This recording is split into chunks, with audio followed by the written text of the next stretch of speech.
啦，講紫微斗數。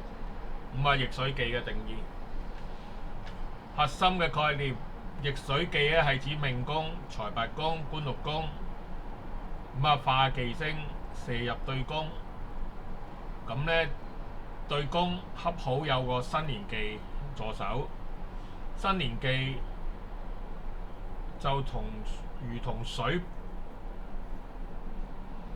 壩，將射入嘅忌星擋回原宮，咁啊，這種咧叫做擋回嘅忌星咧就叫做逆水忌啦。咁啊，呢個概念咧係點走出嚟咧？其實咧就同一粒星好有關係嘅。咁啊，呢個概念就係咁樣啦。同咩星有關係咧？同個陀羅星好有關係，因為當時嘅概念係由陀羅星嗰度走出嚟嘅。即係簡單嚟講咧，如果忌咧可以擋翻轉頭嘅，咁啊叫做逆水忌啊。因為忌咧佢就講忌沖嘅，忌沖咧即係好似一個即係子午相沖啊，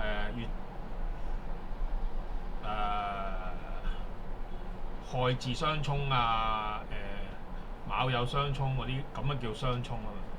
佢哋講忌咧係沖去對宮嘅，咁啊如果對宮有個連忌喺度擋住咧，佢彈翻轉頭，咁啊叫做逆水忌。咁喺呢個 concept 喺邊度嚟咧？就係有個陀羅星嗰度嚟嘅，即係有粒星叫陀羅星，嗰粒陀羅星咧就有咁嘅 concept。好，逆水忌成局嘅條件，即係話點樣咧？命宮、財帛宮、官祿宮化忌，必須射入對宮、遷移宮、福德宮、夫妻宮。嗱，譬如某人嘅忌星係巨門化忌，喺個神宮嗰度，佢一定係射去呢個天同星嘅宮位，因為咧就天同星嘅宮位，如果天同化忌嘅話咧，咁佢就可以擋，即係你喺天同嗰年化忌嘅話，佢個突破擋翻轉頭。新年忌對宮必須有新年忌星助手，即係頭先講嘅嘢啦，不能與其他四化星祿權科同宮。頭先個 case 啦，即係巨門星助神宮嘅時候，衝向呢個天同星，天同星係新年忌化忌嘅話咧，因為兩粒星咧只係單獨嘅啫，佢冇其他星嘅現象喺度，所以咧佢就冇其他星喺度。但係其實個月啊、日啊嗰啲唔算數喎，因為有啲星咧就譬如天機同呢個即係有啲星係重疊啫嘛，即係簡單嚟講，點樣重疊咧？譬如個文曲星就周圍走噶嘛，啲化忌文曲星係周圍走噶嘛，所以佢可能會係同一時間有兩個星系咁樣。我意思可能係咁啦，冇自化忌嘅現象。咁樣自化忌呢樣嘢咧，就係、是、近期嘅學派嚟嘅。自化忌係宮干化忌，叫做自化忌。宮干化忌 ，OK。對宮、遷移宮、福德宮、夫妻宮、發射忌宮位係命宮、財帛宮、官祿宮，都不能有自化忌。自化不能有自化現象，即係自化祿、自化權、自化科、自化忌。呢個係宮干化忌嚟嘅。呢個宮干化忌嘅 concept 咧，就應該係好近代呢10年前發生嘅。而呢個逆水忌都係近呢十幾年前出現嘅，當時冇咁複雜嘅應該。宮位特定，逆水忌咧只能由命宮、財帛宮、官祿宮發射，而新年忌咧必須落在對宮。咁啊，呢個係宮位嘅特定嚟。咁咧呢個逆水忌嘅意義咧就係財富爆發嘅現象嚟嘅。逆水忌咧就嗱，點解會財富爆發咧？就要講到嗰個陀羅星嘅問題啊。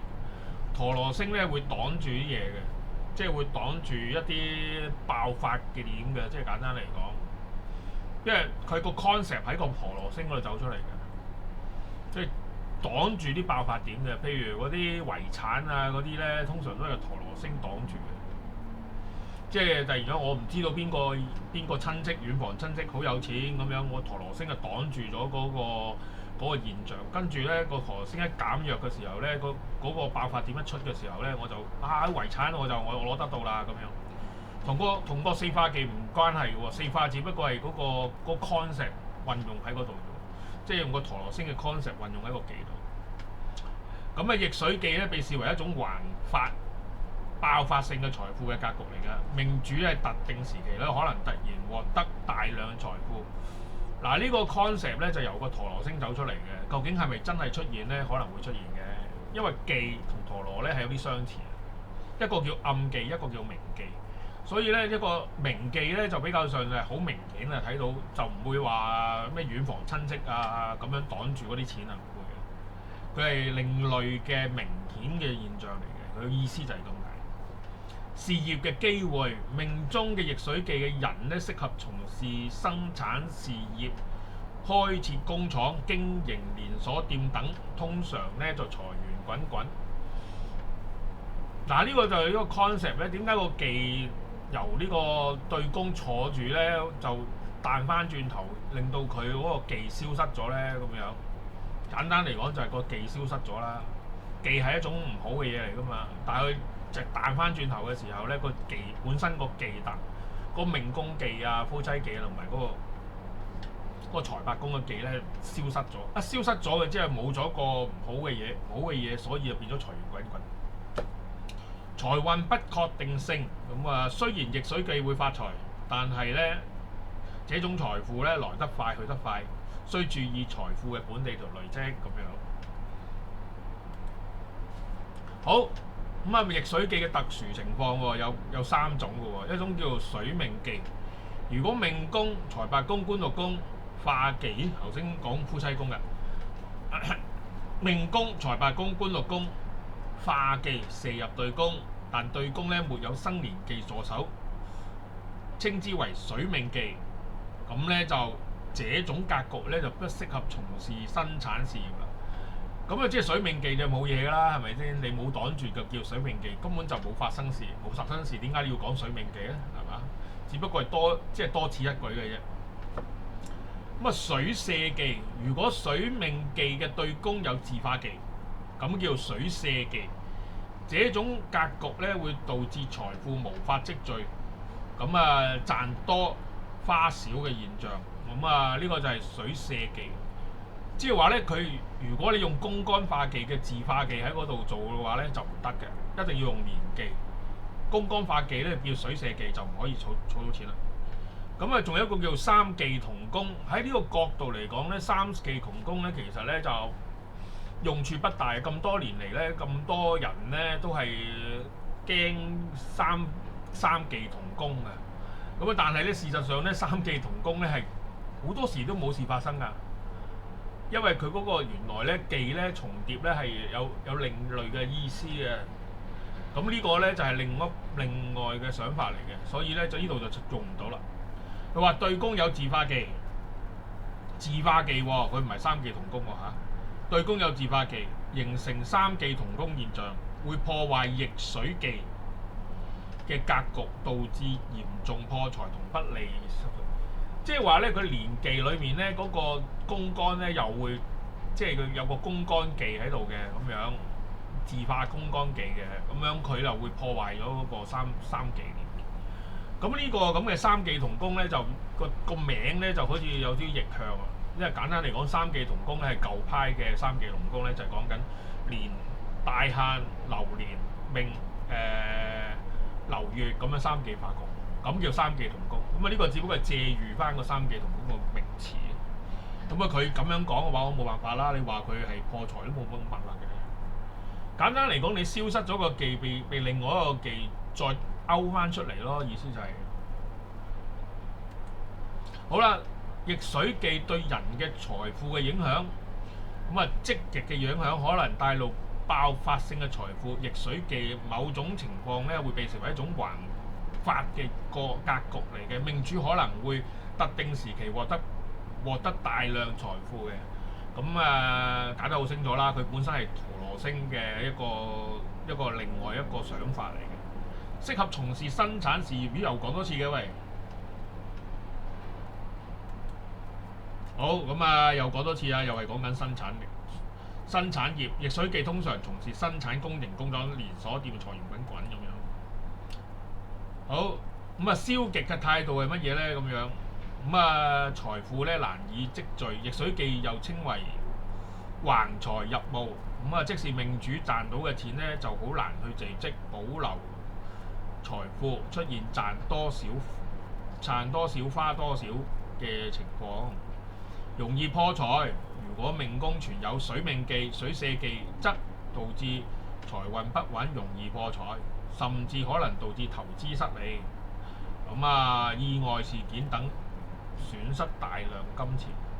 財運不順，易水記咧可以導致命主咁啊賺錢方面咧遇到阻力，即使付出更多嘅努力都難以獲得回報。OK， 咁啊呢個就係佢即係整個概念嘅問題啦，即係簡單嚟講。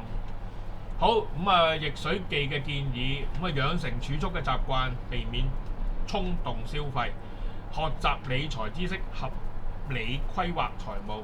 咁啊，借助風水之物，咁啊呢啲就冇乜用啦。行善積德嘅更加冇乜用，多做善事更加冇用啦。好，總結，易水記係紫微斗數中嘅一種特殊嘅格局。咁啊，對於個人財運影響嘅積極嘅一面，又有消極嘅一面。咁啊，命主咧可能通過自身嘅努力啊、合作嘅規劃啊、化解利益，同時利用其潛在積極面對現實嘅財富增長。嗱，咁咧就睇晒啦。其實呢個道理就有幾個 point 係好難理解嘅，就係咧佢將宮干記同埋呢個年記同埋呢個本身嘅記，即係佢有好多問題存在嘅。第一件事，個記係由邊度發生嘅咧？如果你唔係用年記嘅話，年記喺對宮嘅話，即係話你出生年嘅記喺對宮嘅話，咁你本身已經係有一個潛在性嘅問題喺度啦。咁佢本身個記係點走出嚟咧？係咪即係講緊個大限流年出現嘅記同嗰個對宮嘅記先至出現咧？即係喺一個特定嘅時間盤裡面出現咧？如果你話講一段時間裡面發生爆發性嘅財富，咁即係話佢本身嘅記坐住嘅年記咧，就會有一個有個循環嘅記走出嚟咯，叫做循環記。咩叫循環記咧？你永遠去到嗰個位，如果嗰個某年某月，如果你用舊派嘅記擺落去，咪即係咁啊，叫易水記咯。如果你用宮干記嘅派別嘅話，你宮干嘅永遠都係宮干記走咗佢出嚟，嗰個叫自化記嚟嘅喎，即係嗰個係叫自化記嚟嘅。所以佢用咗自化記而唔好擺對宮喎，咁樣就唔係咁。即係內容咧就好複雜。不過如果你學咗紫微斗數南北派啊咩派都讀學晒嘅話，你好易明白呢個易水記嘅定義。